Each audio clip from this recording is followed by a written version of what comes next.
Ime mu je Megane Conquest. In glede na to, da je ta Conquest samo dodan imenu Megane, smo najprej menili, da je ta avtomobil samo karoserijska izpeljanka klasičnega Megana, da smo samo znižali streho in naredili položen zadek. Ampak ne. Ta Conquest je samosvoj avtomobil, ki ima s klasičnim Meganom bolj malo skupnega, pa še to verjetno bolj v kabini. Pa tudi više je nasajen, s podobnih 18 cm je oddaljen od tal in tudi nekako so ga bolj poterensko otrdili, tudi zato, da se lahko po ovinkih pelje kot pravi kupe. Seveda, to je kupe.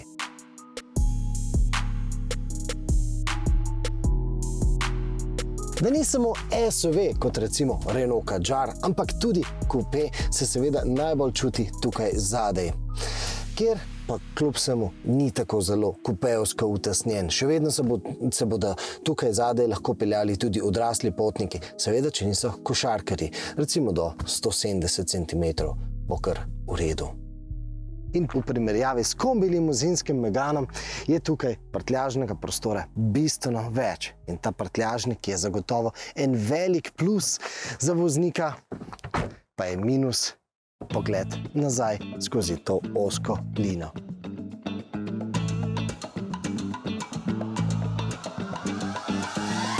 Ta avtomobil je nastal zato, ker ga kupci tako želijo. In tisti povod, ki je pokazal, da si kupci želijo takšnih avtomobilov, je bil BMW X6. Leta 2007 so ga predstavili in jaz osebno sem takrat menil, da bo ta avtomobil postal s časoma muha enodnevnica. No, danes je povsem jasno, da sem se zelo uštel. Takšne avtomobile imajo vse premijske znamke, Citroen in pa Renault pa danes dokazujeta, da si takšnih avtomobilov želijo tudi tisti, ki za avtomobil odštejejo bistveno manj. Se pa ne moremo tresti občutka, da v takšne sorte avtomobil niso verjeli niti v Parizu.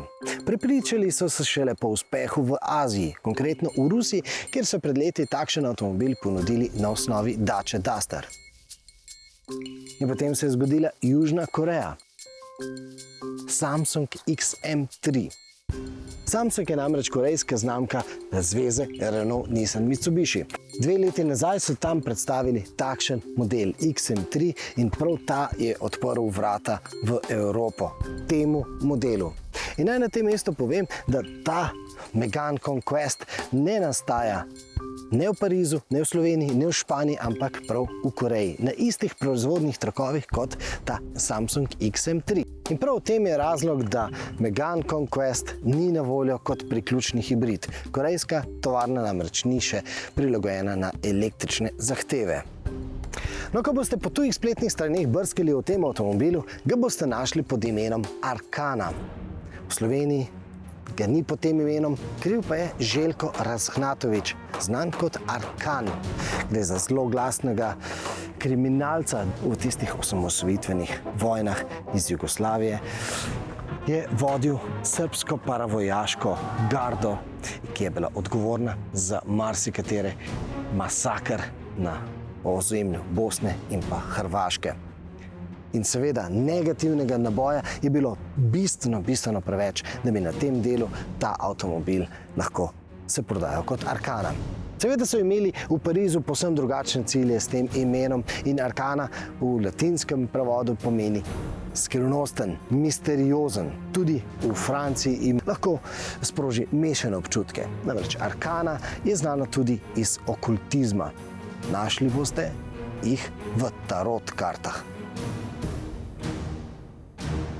A pustimo zgodovino in pa politiko in se vrnimo k avtomobilu. K avtomobilu, za katerega ima Renault kar učinkovit slogan, hibriden po naravi. Ampak ta avto ni samo lastnostno, se pravi hibriden, ampak ima tudi hibridni pogon. In ta hibrid je takšen kot v Clio, ne takšen kot v Renault, ki ponuja, da avtomobil, da baterije napolnimo tudi s kablom doma, na domači polnilnici, ampak ne. Takšen hibrid polni svoje baterije izključno med vožnjo. Gre za samopolnilni hibrid. Kako delujejo te Renaultovi hibridi, so nam dobro razložili inženirji v tehničnem centru v Mirni Peči. Za vas imamo video tukaj le zgoraj. No, ampak Zakaj je takšen hibrid v resnici fajn? No, zato, ker se potem s takšnim hibridom lahko po mestu vozite umirjeno, električno, tiho oziroma s tistim obveznim električnim cviljenjem, ki se oglasi pri hitrostih pod 30 km/h. In rezultat te umirjene električne vožnje se bo poznal tudi, ko boste šli na bencinski servis. Takrat boste izračunali, da ima vaš avtomobil pri takšni vožnji poraba komaj 4,5 litra na 100 km. In to je dober podatek.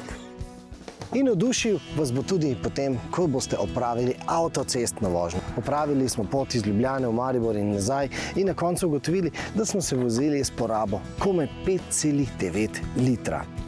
Tudi to je dober podatek.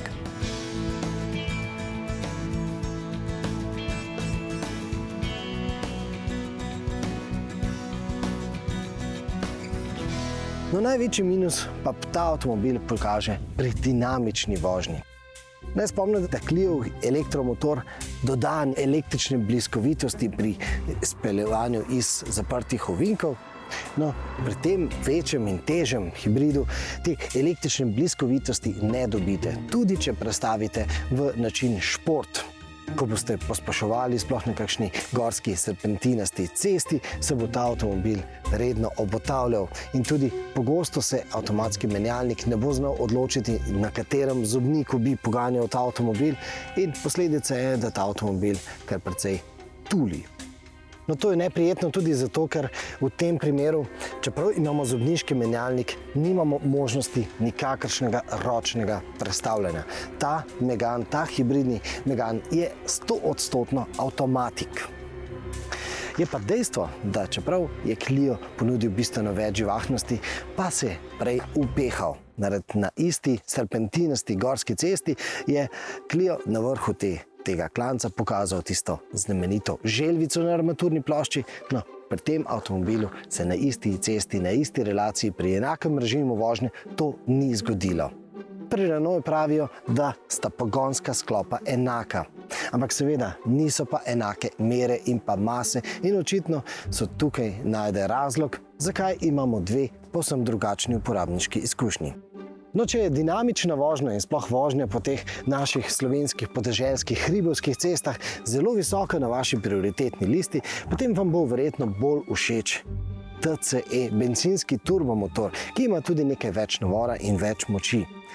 Ampak pod črto gledano v mestu in pa v denarnici ta hibridni Megane pokaže veliko več prednosti, mi bi bili pripravljeni sprejeti kompromis. Razliko seveda najdemo tudi pri ceni. TCE je seveda cenejši, ampak samo za tisočaka.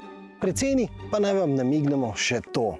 Nasploh je ta avtomobil pravi magnet. Lahko rečemo, da je aktualni prvak v obračanju glav. Ampak ta oranžna barva, ki je zagotovo obrnila marsikatero od teh glav, no, ta oranžna barva je rezervirana samo za RS Line, se pravi najdražje različice. Tiste bolj optimalne Megane Conquest dobite že za kakšne 4000 ceneje, ampak seveda brez te magnetne oranžne barve. Izbrati morate recimo belega, modrega ali pa kakšnega še bolj umirjenega. Seveda pa se prav ta umirjenost nekako ne paše k temu, da bi imeli takšen tako zelo upadljiv nastopaški mačo avtomobil. Če vam ne ustreza to, če ste bolj introvertirani, če vam ne paše, da se za vami obračajo glave, potem verjetno takšnega Megana tako ali tako ne gledate. Renault ima za vas pač drugačnega Megana ali takšnega kombi-limuzinskega, karavanskega, kakršna bosta v ponudbi ostala vsaj še nekaj let. Prihaja pa tudi že novi Megane, električen Megane, tisti bo bistveno bolj SUV-evski, pa hkrati ne bo imel veze ne s tem Meganom, ne s tistim klasičnim Meganom, ampak bo nekaj povsem novega. Na tistega Megana, ki bo seveda ponudil neko povsem novo zgodbo, ne samo za Renault, ampak tudi za nasploh avtomobilski svet, se bo ponudil multimedijo na povsem androidni osnovi. No, na tistega Megana bo treba počakati še dobro leto.